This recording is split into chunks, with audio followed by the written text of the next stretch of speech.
Bonjour à tous. Aşraf ders hazırlık video serimize hoş geldiniz. Bugün ders B2 sınavını beraber yapacağız ve yazma bölümündeki soruyu inceleyeceğiz. Soru çok kısa olacak ama sizden beklenti bayağı yüksek olacak ve biraz hayal gücü gerekecektir.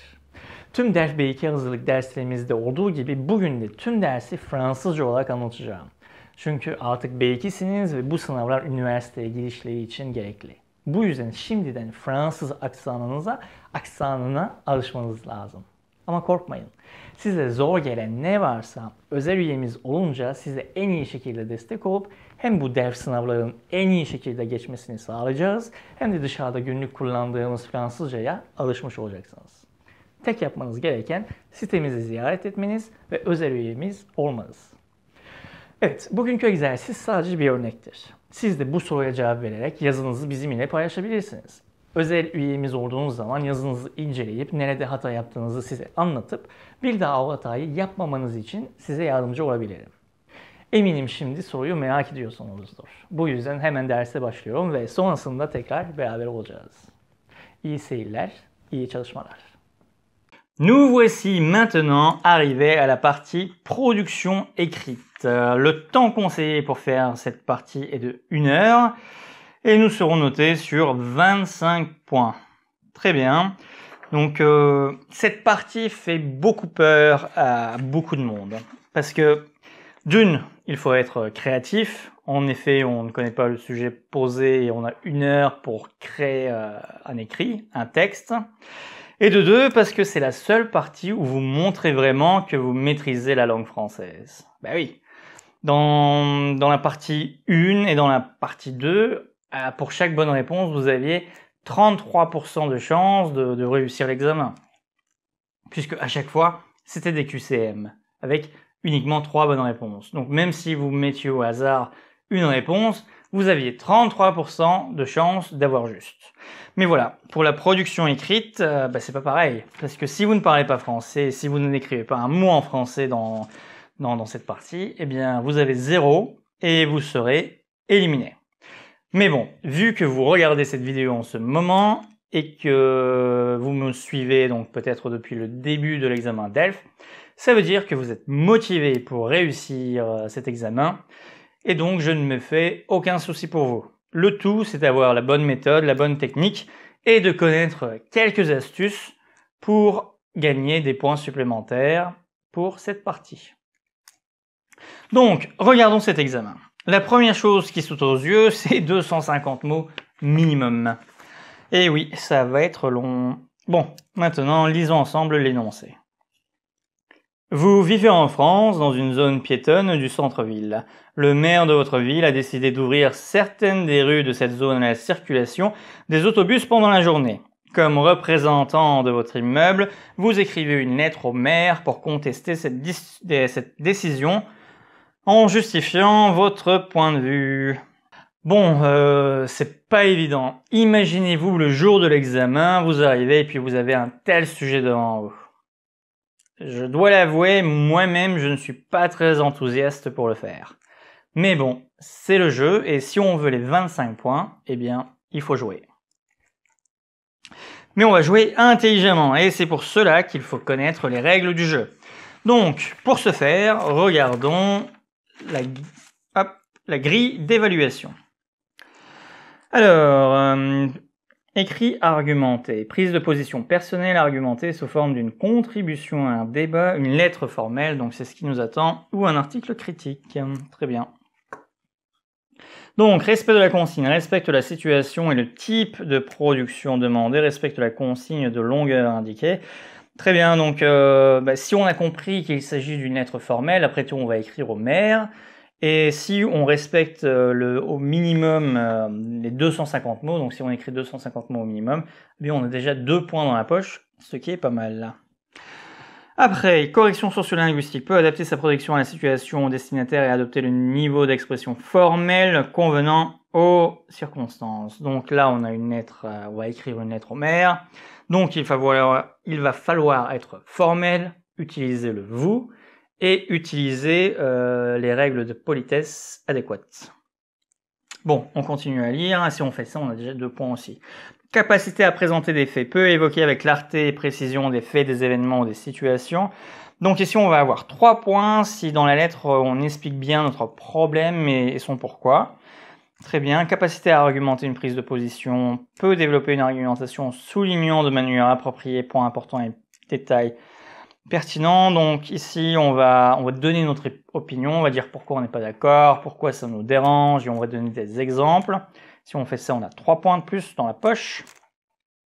Cohérence et cohésion, donc peut relier clairement les idées exprimées sous forme d'un texte fluide et cohérent, respecte les règles d'usage de la mise en page, ça c'est intéressant. La ponctuation est relativement exacte, mais peut subir l'influence de la langue maternelle. Très bien. Donc, si on fait le visuel de la lettre de bonne manière, et si on fait la mise en page d'une lettre formelle, eh bien normalement, on devrait avoir 4 points. Très bien. Après, donc, pour les compétences lexicales, on sera noté sur 5, donc sur l'orthographe et le vocabulaire. Hein, je passe. Et on sera noté sur 6 points. Ah, sur la grammaire, intéressant. Des erreurs non systématiques peuvent encore se produire sans qu'on... Donc vous pouvez faire des erreurs quand même en grammaire, donc c'est pas trop grave. Ok. Donc voilà la situation les amis. Nous avons 1 heure pour écrire une lettre Homère. Bon, encore une fois, la production que je vais faire aujourd'hui est ma production personnelle. C'est-à-dire que vous pouvez la prendre comme exemple, mais n'oubliez pas que vous pouvez toujours faire mieux. Mon but aujourd'hui, c'est de vous montrer simplement que c'est possible à faire, que même si c'est long, eh bien c'est possible à faire, et que même si le sujet est ennuyant, eh bien on peut toujours trouver des idées. Et surtout, mon but, c'est de vous donner la méthodologie pour réussir cet exercice et n'importe quel type d'exercice de ce type. Encore une fois, la production que je vais faire aujourd'hui est simplement un exemple, c'est ma production personnelle. N'oubliez pas que vous pouvez faire mieux, encore mieux que ce que je vais vous présenter aujourd'hui. Mon but, en fait, c'est simplement de vous montrer, d'une, que c'est possible, que c'est possible d'écrire 250 mots assez facilement. De deux, que même si le sujet est ennuyant, même si on n'a pas des idées qui arrivent tout de suite, eh bien, vous n'aurez pas le syndrome de la page blanche, c'est-à-dire qu'on va écrire des choses et vous allez voir que même sans réfléchir, vous aurez déjà des points et que les idées vont venir par elles-mêmes. Et surtout, mon but, c'est de vous donner la méthodologie. Donc, je vais vous montrer la méthode pour réussir ce type d'exercice, afin que si un autre exercice du même genre arrive, que vous ne soyez pas bloqué et que vous réussissiez cet examen. Et surtout, n'oubliez pas qu'on a regardé la grille d'évaluation et que c'est pas trop important si vous ne trouvez pas d'arguments ou si vos arguments sont un peu bizarres. Bon, bref. Revenons à nos moutons, comme on dit, ou plutôt revenons à notre lettre. Donc ici, quels sont les mots-clés? Donc ici, dans l'énoncé, en fait, il nous donne déjà le problème. Donc, zone piétonne. Zone piétonne, c'est le mot important. Ça veut dire qu'il n'y a que les piétons. C'est-à-dire que ce sont des gens qui sont à pied et il n'y a aucun véhicule. C'est une zone piétonne faite pour les piétons. Très bien, donc interdit aux véhicules. Centre-ville. Centre-ville, en général, c'est la zone la plus peuplée, la plus commerciale de la ville. Donc, il y a du monde. Et voilà la problématique. Le maire veut que les autobus passent par ces zones piétonnes. Et donc certaines rues ne sont plus piétonnes et notre rue n'est plus piétonne aussi. Ça veut dire que désormais, il y aura des autobus qui vont passer par notre rue. Petite parenthèse, bus et autobus, c'est exactement la même chose.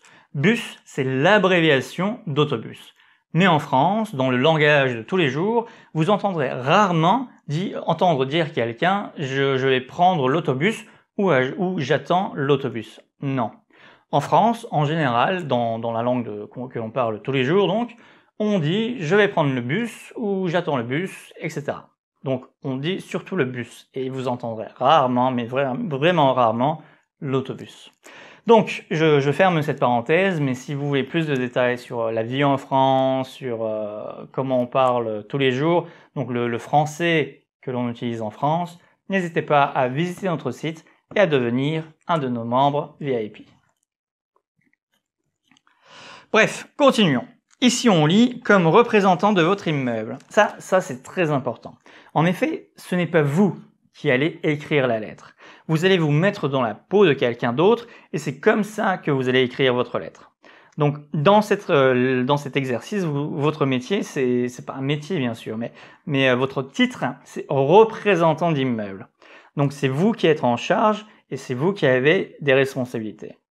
Et d'ailleurs, au passage, il est même vivement conseillé de ne jamais utiliser sa propre identité dans ce genre d'exercice. C'est-à-dire que vous pouvez inventer un nom, vous pouvez vous appeler Benjamin par exemple, même si vous êtes une fille, vous pouvez mettre Benjamin, inventer une adresse. En général, on aime mettre Paris, 75 000 Paris, car n'oubliez pas que l'examen est anonyme. C'est-à-dire que le jury ne doit pas connaître ni vos origines, ni votre nom, ni d'où vous venez en fait.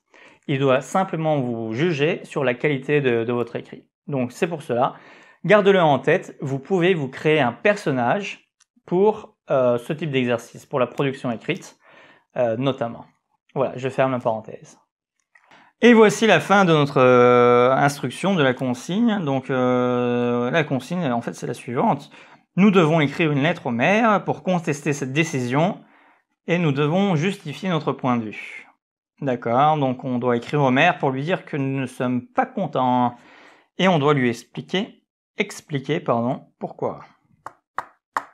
Ok, bon, c'est pas évident, hein, c'est compliqué, hein, d'ailleurs. On a 1 heure pour 250 mots. Déjà, 250 mots, c'est assez long. Mais on doit se préparer déjà et on va écrire une lettre formelle. Bon, avant de commencer, prenons un peu de temps pour comprendre la situation et déjà trouver des exemples, des arguments pour montrer qu'on n'est pas content. Donc, la première question que l'on doit se poser, c'est pourquoi ça nous dérange? Pourquoi on n'est pas content par le fait que les autobus vont passer par notre rue qui était autrefois piétonne. Donc, il faut être un peu imaginatif. Et surtout, n'oubliez pas que les jurys ne sont pas là pour noter vos idées, mais pour noter votre écriture. Et oui, ça c'est très important. C'est-à-dire que ce n'est pas grave si vos arguments sont un peu faibles ou s'ils ne tiennent pas la route. Normalement, c'est pas trop grave. Mais bon, ici, pour cet exemple, pour aujourd'hui, on va essayer de rester logique et de trouver des arguments qui tiennent la route. Donc là, le premier argument qui me vient à l'esprit, c'est le bruit. C'est-à-dire, en effet, les bus, en général, ils font beaucoup de bruit quand ils arrivent. Surtout dans des petites rues, il y a le bruit du freinage, le bruit du moteur, etc. D'ailleurs, oui, faites attention, regardez. Là, c'est écrit « Le maire de votre ville a décidé d'ouvrir ». Donc, cela veut dire que la rue est déjà ouverte et que les bus passent déjà. C'est pour ça que ça crée un mécontentement. C'est pour ça qu'on n'est pas content. C'est qu'on subit l'arrivée des autobus. Parce que si c'était un projet, c'est-à-dire que si le maire avait pour projet d'ouvrir la rue pour les autobus, eh bien, il aurait écrit, dans l'exercice, il aurait été écrit, le maire de votre ville a décidé l'ouverture prochaine de certaines rues, etc. Donc vous voyez, là, on a à décider, donc c'est déjà ouvert. Donc faites attention lorsque vous décrivrez les faits. Il faut avoir en tête que nous sommes en train de vivre les problèmes dus aux autobus, et donc ça se passe maintenant. Et c'est pour ça qu'on écrit la lettre maintenant. Alors, après, en deuxième argument, nous pouvons parler des gens qui attendent à l'arrêt de bus. Hein. Vous savez, on peut imaginer qu'il y a un attroupement, c'est-à-dire que les gens sont comme un troupeau, hein, une troupe. Il y a du monde à l'arrêt de bus. Et on peut imaginer que l'arrêt de bus est juste devant notre immeuble. C'est-à-dire que vous avez l'arrêt de bus là, et puis notre immeuble là, et puis là, il y a beaucoup de monde, donc on peut pas rentrer. Et aussi, on peut dire que les gens, ils sont sales, ils sont pas propres, et ils jettent leurs déchets devant notre porte. Ça aussi, ça peut être un argument. Et en dernier argument, on peut dire que notre rue est étroite, en fait, donc qu'il n'y a pas beaucoup de place. Et donc, les gens sont en danger lorsque le bus passe, parce qu'on est obligé de se coller contre les murs afin de ne pas se faire écraser. Donc voilà, hein, ces 3 arguments qui me viennent à l'esprit comme ça. Si vous avez d'autres arguments, eh bien ne vous gênez pas pour faire cet exercice. D'ailleurs, oui, vous pouvez faire cet exercice aussi, hein. Prenez cet exemple, mettez la vidéo sur pause, essayez de faire cet exercice, envoyez-moi votre production si vous le voyez, ou notez-la en commentaire. Et si vous êtes un de nos membres VIP, eh bien, on peut faire cet exercice ensemble, et non seulement pour cet exemple, hein, je pourrais vous corriger, mais aussi nous pourrons voir d'autres exemples ensemble. Donc voilà, on a 3 arguments. Donc on a besoin de 250 mots minimum, hein, c'est beaucoup, 250 mots quand même. Donc normalement, avec 3 arguments, je pense que ouais, ça devrait largement suffire. Et je pense qu'on sera au-dessus même de 250. Car c'est important, ne soyez jamais en dessous de 250, mais vous pouvez être au-dessus. Vous pouvez faire 300 mots. Bon, après, ne faites pas 350 mots non plus, hein, parce que vous n'avez qu'une heure, donc ne vous mettez pas en danger pour rien. Mais entre 250 et 300, c'est la longueur parfaite. Donc, maintenant, il ne nous reste plus qu'à écrire notre lettre. Avant de commencer l'écriture de notre lettre, je vais vous montrer ce schéma. Regardez, il y a un schéma qui vient à l'écran. Et en fait, en France, les lettres formelles ont à peu près toutes la même forme. Regardez le schéma suivant. Donc, comme vous le voyez sur ce schéma est composé de plusieurs blocs et on va les regarder tous un par un. Donc, le premier bloc, en haut, sur votre gauche, c'est coordonnées de l'expéditeur. Expéditeur, ça veut dire quoi? Expéditeur, c'est nous. L'expéditeur, c'est celui qui envoie la lettre. Donc ici, en haut à gauche, on va écrire notre nom, prénom, adresse et coordonnées pour montrer que c'est nous qui envoyons la lettre et que si le maire il veut répondre, il utilise les coordonnées qu'on lui donne ici. À droite, on a les coordonnées du destinataire. Destinataire, c'est la personne à qui on envoie la lettre. C'est la destination, donc c'est le destinataire. Donc ici, ce sera Monsieur le maire. Et bien sûr, on pourra inventer l'adresse. Après, juste en dessous, vous avez le lieu et la date. Donc vous mettez la ville dans laquelle vous habitez, virgule, la date d'aujourd'hui ou une date future. Hein, pour cet exercice, c'est pas obligé que ce soit la date d'aujourd'hui, mais bon, si vous voulez, vous pouvez mettre la date d'aujourd'hui. En dessous, on revient à gauche, donc on écrit l'objet du mail. L'objet, c'est comme dans les emails en fait, on écrit l'objet, c'est-à-dire pourquoi on écrit cette lettre. Et en dessous, on a la formule d'appel, ça aussi c'est important. Donc là, en général, c'est soit madame, monsieur. Pour l'exemple d'aujourd'hui, ce sera monsieur le maire, hein, parce qu'on présume que c'est un monsieur. Ils disent le maire. Et après la formule d'appel, on a l'introduction. Là, on se présente, hein, on a une phrase, on dit qui nous sommes. Et surtout, on dit pourquoi on écrit aujourd'hui. C'est-à-dire, on lui explique le problème dès maintenant. Et après, on a ce qu'on appelle le développement. C'est-à-dire qu'on développe nos arguments et on donne les exemples. Là, on va expliquer pourquoi on n'est pas content de cette ouverture. Et enfin, en conclusion, on va dire clairement ce que l'on souhaite, ce qu'on attend du maire, hein, qu'est-ce qu'on veut qu'il fasse pour remédier à ce problème que l'on éprouve. Et enfin, nous avons les formules de politesse. En général, ce sont tout le temps les mêmes. Aujourd'hui, je vais vous donner un exemple parmi d'autres. Et si vous en voulez beaucoup plus, vous savez ce qu'il faut faire. Hein. Venez sur notre site et on en discute. Et à la fin, n'oubliez pas de signer avec votre faux nom et votre faux prénom. Et aussi, on va rajouter notre titre, puisque dans cet exercice, nous sommes représentants d'immeubles.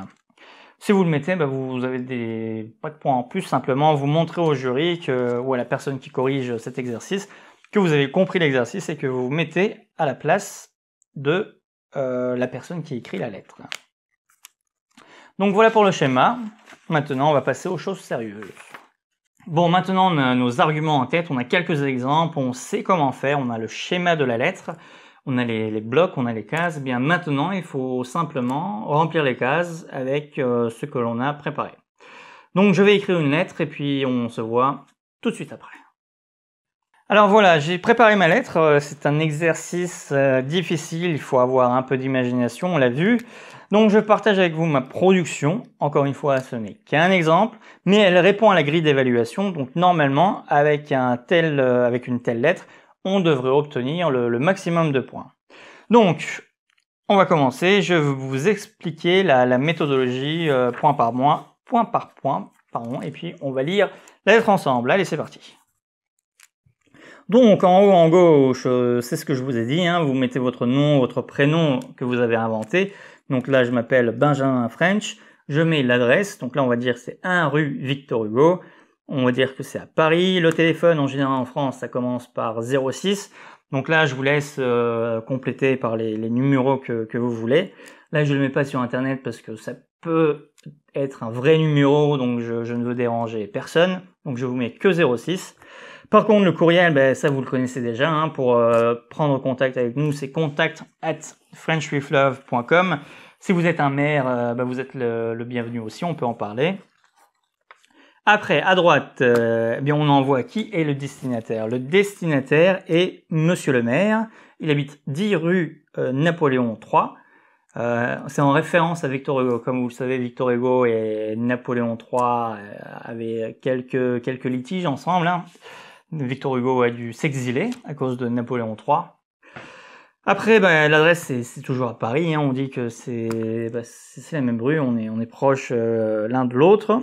Et après, ben, comme vous le voyez, on marque l'adresse. On est à Paris et c'est le 21 décembre 2023 puisqu'on peut inventer la date que l'on veut. Bon, là regardez, je fais regardez sur l'écran, vous voyez cette mise en page, rien que cette mise en page, donc avec l'adresse, votre adresse, l'adresse du destinataire, l'objet et ce type de mise en page avec votre signature à la fin, rien que ça vous rapporte 2 points. Vous voyez, rien que faire cette mise en page vous rapporte 2 points. Bon, continuons l'exercice. Donc là, on a l'objet. En objet, ben, j'ai mis contestation de la circulation des autobus, puisque ben, voilà, on conteste ça. Hein, on reprend l'énoncé. Vous contestez cette décision. Donc, on conteste la circulation des autobus. Donc, ben, on commence par la formule d'appel. La formule d'appel, ben, c'est Monsieur le maire. Il n'y a pas de bonjour, ou de salut, ou de comment ça va, surtout pas. C'est directement un signe de politesse. C'est la formule d'appel. Monsieur le maire, virgule. Là, en une ligne, ben, on se présente. Hein. Là, je ne suis pas Benjamin. Là, je suis le représentant de l'immeuble qui se trouve au 1 rue Victor Hugo. Ben, après, on explique au maire pourquoi on lui écrit. Je me permets de vous écrire cette lettre pour vous exprimer le mécontentement des 15 familles qui habitent notre immeuble. Et oui, parce que je suis représentant d'un immeuble et quand je dis 15 familles, ben je montre que je ne suis pas le seul à me plaindre et qu'on est un collectif de 15 familles à se plaindre. C'est pour ça que c'est important. Donc j'enchaîne avec nous. Nous sommes en colère concernant l'ouverture aux autobus de notre rue qui autrefois était piétonne. Et oui, là j'utilise des mots durs pour montrer que ben, ça ne nous plaît pas. Nous sommes en colère. Il y a 15 familles qui sont en colère. Et quand vous êtes maire, normalement, s'il y a 15 familles qui sont en colère, vous devrez prendre en considération ce que l'on écrit. Et là, on développe. Avant de lire point par point, regardez ce que j'ai fait. Vous voyez ces petits mots connecteurs. En effet, premièrement, de plus, enfin. C'est ce qu'on appelle le développement. C'est-à-dire que je fais un classement de mes arguments. Donc, premièrement, de plus, enfin. Donc, j'ai 3 arguments. Et dès la première vue, même pas dès la première lecture, on voit que c'est un texte organisé. Donc, rien que de mettre ces petits mots vous fera gagner des points. Continuons à lire. Donc, on explique le problème. En effet, depuis l'ouverture de notre rue à la circulation des autobus, la qualité de notre vie de quartier s'est considérablement dégradée. Et oui, on vit moins bien. Donc n'hésitez pas à utiliser des mots comme ça de grande ampleur, comme considérablement dégradé. C'est-à-dire qu'elle ne s'est pas simplement dégradée, elle s'est considérablement dégradée. Ça montre que nous ne sommes pas contents. Premièrement, le bruit des autobus est insoutenable.